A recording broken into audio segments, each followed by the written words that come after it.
ग्वादर अक्सर main stream media की खबरों का मरकज़ महवर रहता है, जिसकी वजह से अक्सर ओवरसीज़ इन्वेस्टर दोस्त हमसे रब्ता करते हैं और कुछ जर्नल किस्म के सवालात करते हैं, जैसा कि इस वक्त ग्वादर में किस जगह इन्वेस्टमेंट की जाए। तो इस तरह के सवालात के जवाबात के लिए हमने एक वीडियो सीरीज़ का आगाज़ किया है, जिसमें हम इस तरह के सवालात के जवाबात ढूंढेंगे। हमारे साथ मौजूद हैं ग्वादर की मारूफ कारोबारी शख्सियत जनाब इनामुर रहमान साहब, जिनसे हम ये जानेंगे कि ग्वादर में इस वक्त कहाँ पे इन्वेस्टमेंट की जाए।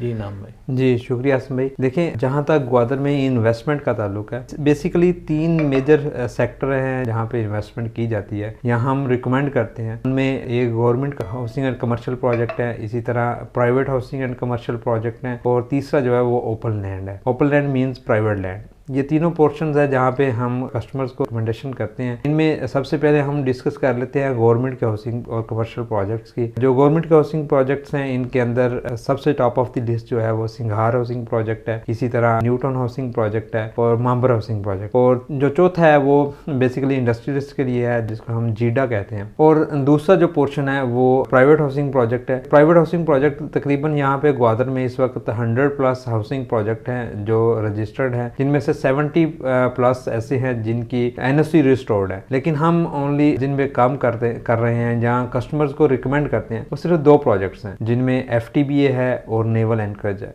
हम सिर्फ इन 2 प्रोजेक्ट्स को क्यों रिकमेंड करते हैं? सिर्फ इनकी लोकेशन की वजह से। दूसरा ये कि इनकी डेवलपमेंट का काम हो रहा है। इनमें नेवल एंकरेज जो है वो सीबीटी सेंट्रल बिजनेस डिस्ट्रिक्ट है, जो ग्वादर का कमर्शियल हब होगा। नेवल एंकरेज उसके बिल्कुल करीब आ गया, जबकि जो एफटीबीए है ये ग्वादर सिटी के अंदर मौजूद है और जो चाइनीज़ फ्री जोन है उसके बिल्कुल साथ है, और यहाँ पे भी डेवलपमेंट का काम हो रहा है। जहाँ तक ओपन लैंड की बात है, ओपन लैंड के अंदर भी इन्वेस्टमेंट हम कस्टमर्स को रिकमेंड कर रहे होते हैं, बल्कि ज़्यादातर जो इन्वेस्टमेंट है वो कस्टमर्स की वो ओपन लैंड में करवा रहे हैं। उसकी रीज़न ये है कि ओपन लैंड में ज़मीनें सस्ती दामों मिल जाती है, और ओपन लैंड के अंदर जो एरियाज़ हम रिकमेंड करते हैं वो बेसिकली मास्टर प्लान के अंदर जो एरियाज़ आते हैं, जिसमें चनकानीदर का एरिया है, तरबेला शमाली का एरिया है, सुरबंदर है, वशियन डोर है, ज़ियात मस्जिद शर्की का एरिया। ये वो एरियाज़ हैं जो जहाँ पे करंटली डेवलपमेंट का काम हो रहा है। मींस यहाँ पे ये एयरपोर्ट और कैंट इन मौजूदात के बिल्कुल साथ है, जहाँ पे डेवलपमेंट का काम हो रहा है बहुत ज़्यादा। इसलिए इनमें प्राइस एप्रिसिएशन के बहुत ज़्यादा चांसेस है। इस वजह से हम यहाँ पे इन्वेस्टमेंट